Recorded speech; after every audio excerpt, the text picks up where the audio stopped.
So welcome to this third session of our webinar series on modern commerce, and today we're going to talk about the changing customer behaviors and how to meet that with modern commerce context. And Ludde, you have long experience in this field, and today you're responsible for the product development at Litium.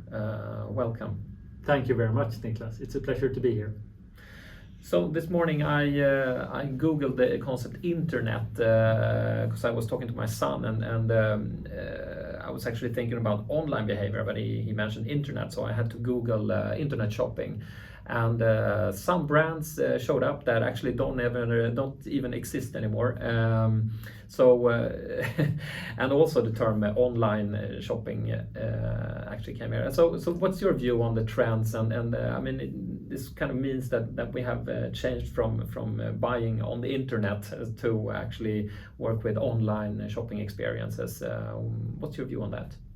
Yeah, well, my view is that I agree. It has changed, and it has changed very quickly. So I think that just using the word internet, it's something we don't do much nowadays. And I do it sometimes when I talk to my kids, and they sort of give me a funny smile. So it's just become a natural part of us how to do this online shopping. We shop still in the physical stores, but I would say that most of the shopping we do is online, and that has just become a natural state of society.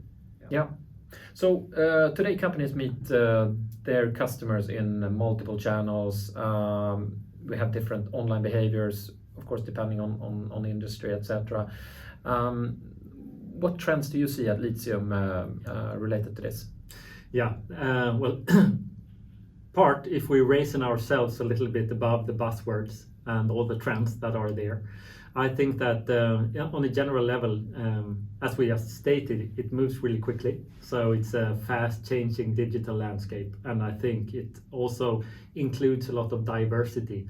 There are more and more choices, and those are the two major things. But there's also a third thing, that when it comes to shopping and online sales, that the competition is hardened every year, and I think that comes from that. I would say that it's a good thing that it's moving quicker. It's a good thing with more diversity, and it's a good thing with hardened competition. The reason is that it's moving quicker is that you can do things faster, which is a good thing. And you have more to choose from, which is also a good thing. You can choose the things that are appropriate for your business to solve your business needs. And when it comes to the hardened competition, of course, that lies a lot in that it is easier to do online sales. So a lot of players are popping up, and both locally, of course, but you would also have the opportunity to move into different markets in an easier way. But of course, other players in other countries are also coming here. So there's a hardened competition. So and what would you do to meet this? I would say that, and I usually say that I think you need to be fast in a fast world. You need to be flexible to be able to turn quickly, but you also need to have a great customer focus. And I mean, that's an old truth, but it's more true than ever, at least. But I mean, we in previous sessions we have talked about speed and flexibility as some of the components that are important in a modern commerce world. And I mean, what do we mean by being fast and flexible in terms of an application, and how can you as a vendor work with these concepts as well to meet the changing demands? Good question, and we work with this constantly at Litium where I work, and I think one of the things we are looking into is to have as much pre-made functionality as possible where it makes sense.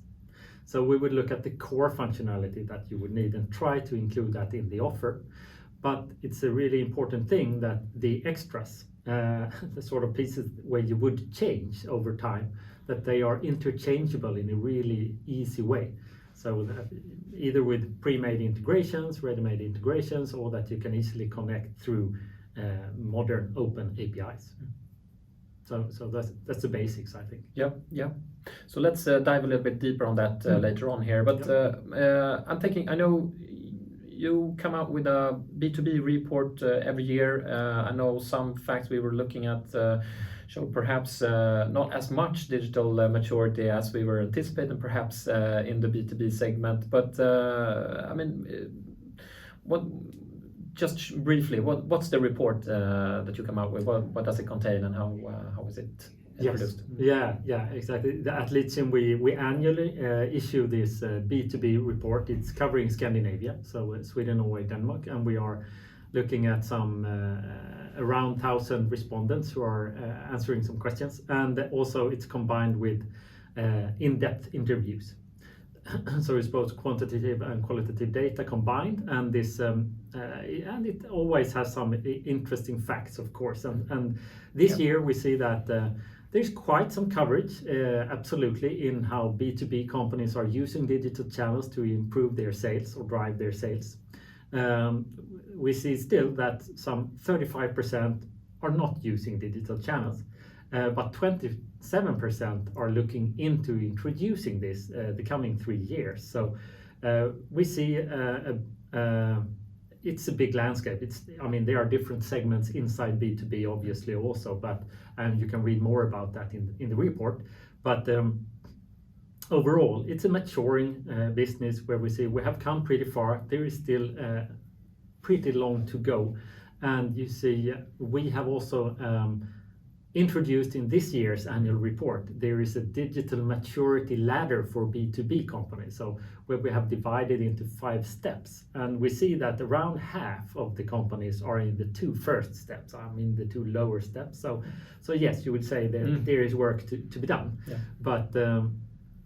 But would you say also that these figures also point at a higher priority of digital initiatives in the companies? How can you see that and confirm that? Yeah, we can confirm that, and we see that in some figures in the report that it's high on the agenda. The digital sales and online sales is high on the agenda for B2B companies. We see that it's usually C-level person, I mean a CEO or CMO or head of sales, who are responsible for these efforts in the company. So it's high on the agenda, absolutely. Yeah. So let's leave the report for a while. I'd like to ask you, we before here you mentioned buzzwords, etc., and we have been talking about the concept of composable commerce. I mean, what is composable commerce for you?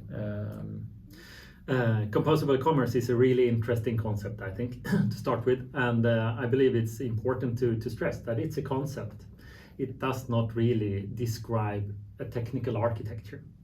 So it's a concept coined by Gartner, we should say, also this analysis firm, and they lay out a concept based on some ideas that definitely describe technical traits of an architecture, absolutely, but they do not imply a specific architecture. So I think the most important and interesting thing with composable commerce is that it takes a business-centric approach on things. So they are stating that composable commerce, and I agree with them, should be an e-commerce solution where you have interchangeable parts. It should be easy to change your different parts to meet your business needs. So, and with different parts, they do not state how big or small these should be, but it should be easy. So it should be modular some way. To be able to do this for the ones working in technology or in this industry, we know that you would need open APIs to be able to achieve it. But it could also be, I mean, open APIs are great, but maybe even greater with a ready-made integration. If you would happen to have ready-made integrations between several systems, it's you can choose from them and you don't even have to bother building an integration. So a composable commerce, business-centric approach, really important, not an architecture. And at Litium, we really believe in this term, and it's one of our guiding stars when we develop our product offer. Yeah, but that's interesting. So I mean, you have to look at this from a business perspective, and it might be that you might be moving towards a composable commerce concept. Then, I mean, if I work for a company and I'm seeing changing customer behaviors in my company, how do I address this? I mean, how I look at my architecture and I see it sounds a bit technically complicated to be honest. So how do I address it? Where do I start? What's your view on that? Yeah, well, my view on that is that you should. It depends a lot where you come from, and it depends a lot on your business.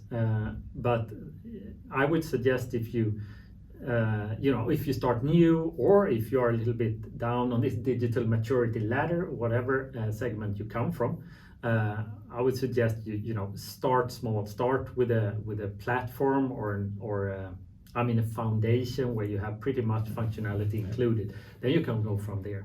I would say if you already have something, if you're an existing company, you always have legacy. And there is absolutely no need to panic and throw it away and start something that goes into a certain technical architecture, for example. It's really important that this is a quality. I mean, if you look at the Composable Commerce, this is a quality you would strive to achieve in different parts of your system architecture, but you should not be guided by letting the technical architecture guide you into some direction that is not based on your business analysis. So you should look for open APIs. You should look for openness, of course, but don't rewrite everything you have. So not specifically looking for applications that matches and easily connect to your legacy systems, but more an openness to connect for the future and aiming for the business values. Is that correct? Yeah, that's right. And I think also you would have to be very pragmatic on this, and again, don't panic. I think the core functionality of your commerce solution, they will be with you for years. So you won't change them every year. Where you would like to be able to really be fast and move and optimize and follow up your data and so on, it's on the the more superficial layer of the storefront, where you find, for example, your product search or product recommendations, for example, or user experience improvements. Those you would like probably to iterate quite quickly, depending a little bit on what segment you're in. But if you're really looking for excellent user experiences, you need to be probably iterating, if not every day, every week probably, doing small technical releases. So in that layer, you need complete flexibility, but in your core modules of your e-commerce platform, they will probably be there. So the need for changing them is not that big. It will be probably the operational expenses of changing a core application is probably bigger than building the integrations. You mentioned the digital maturity ladder previously here, and we see constant development of applications, different applications coming up. Skill sets perhaps needed to integrate these as well. Do you see a higher demand of competence or technical knowledge related to this as well? Yes, I do. If you're aiming at having the technical knowledge yourself, you will have to work quite hard. I think even us who work in the industry, we work hard to keep up to date with everything that's happening. And of course, you can't be the expert in all fields, but I think first of all, you need to do your business analysis. And what I mean with that is that and going back to the hardened competition and knowing your customer, that's a part where the end where you should start. You should start looking at your customer behavior. Mapping your customers' journeys. So how are you meeting your customers online in this case? And after that, start looking at technology.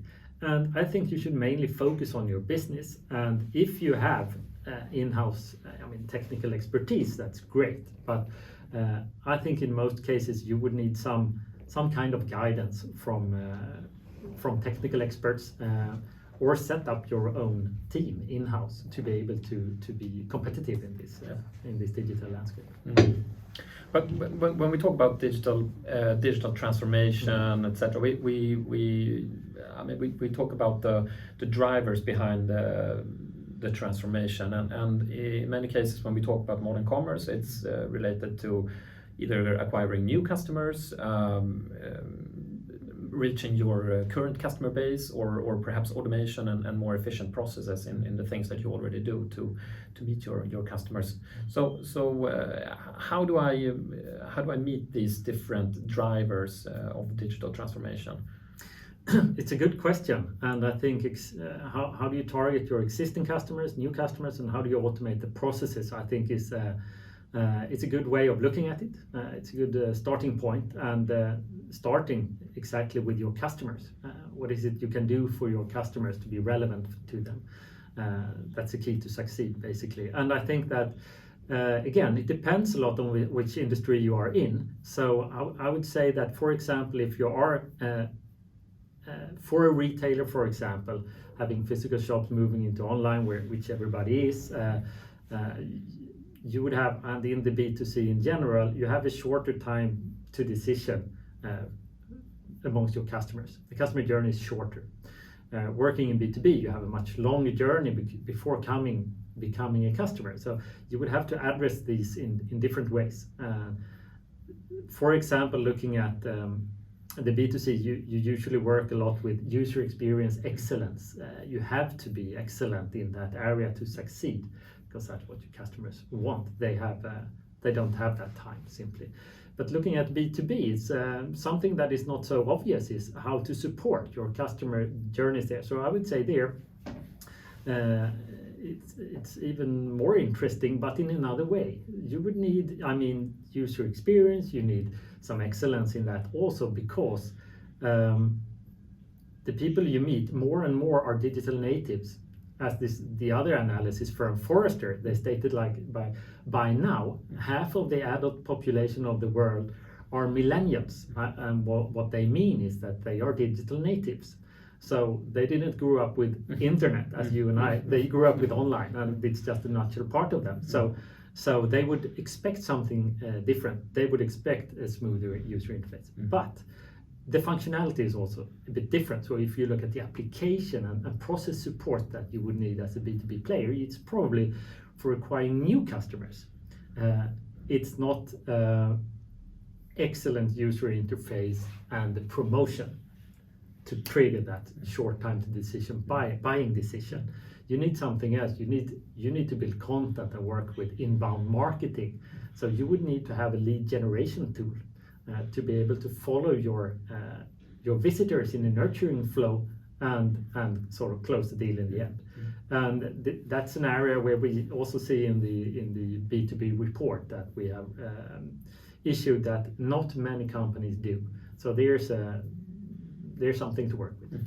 And on the other hand, if you look at the existing customer base, there is a lot to do, of course, and some are doing this well with customer portals where you can offer better self-service, for example, features. And I think, maybe not automation, but it's actually self-service, it's smoother, it's quicker, and you don't have to, as a customer, you don't have to pick up the phone and call a salesperson or customer service. You can follow your orders and so on. So there's a lot to do, and there's also a gain for the company itself to be able to maybe offer cross-sell and upsell opportunities of spare parts and so on, depending on which vertical you're in. Yeah, no, but I agree. I think a lot comes down to knowing your customers and knowing where to focus as well, and what customers drives the most revenue for you, and what customers do you want to put in a perhaps a different segment, so and manage differently. So I think there's a lot to do around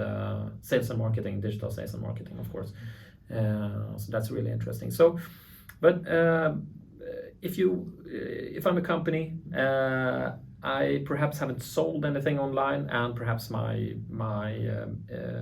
products or services are not specifically fitted for it yet. But what would you recommend? Where do I start as my digital sales journey in today's landscape? Yeah, if you haven't sold, I think you should talk to somebody who has, because you can gain a lot of experience from talking to others before doing the mistakes yourself. So that's the first thing. I should recommend going to some expert or wherever they are, whether it's Columbus, somebody from your firm or similar, or a platform vendor like Litium or somebody else, of course, and hear what they have to say. I would say start smaller. It's much easier to start on something, choosing applications, for example, that have quite a lot of features included, because you would come a far way with, most of all, a low risk. And if you can find a platform where you have applications included, but they are also interchangeable over time when you grow, that would be the perfect match for you, I would say, if you're starting off new. Yeah. And also, I think to add to that, I think it's could be important to try to narrow down perhaps an assortment or a customer segment that you want to target as a first step as well, before selling to your whole customer base. So to meet all these demands and changing environments, making it easy for everyone, what are you working on at Litium right now? I know you have just released your new version, Litium 8. So what can we expect from that? And what have you been working on? Well, in the Litium 8, for those familiar with Litium, we have rewritten the whole platform technically, so it has a new solid technical foundation based on the latest technologies of both backend and the front-end frameworks of JavaScript frameworks like Angular and React, etc. So that's a big step for us and for the partner developers working on the platform. But for customers, we have most of all, we have released a new campaign engine, a new way of working with campaigns where you can work with both your inspiring content to sell your products and combine it in a smooth way with the promotional prices that you have. And so that specific part is it's for the short buying decision, really, how to drive sales there. Yeah. But we've also added some B2b flavors to it, so you can work with sales without campaigning the price, which is usually not the case in B2B. So we're looking forward to that, of course, to see how that lands in the market. Yeah.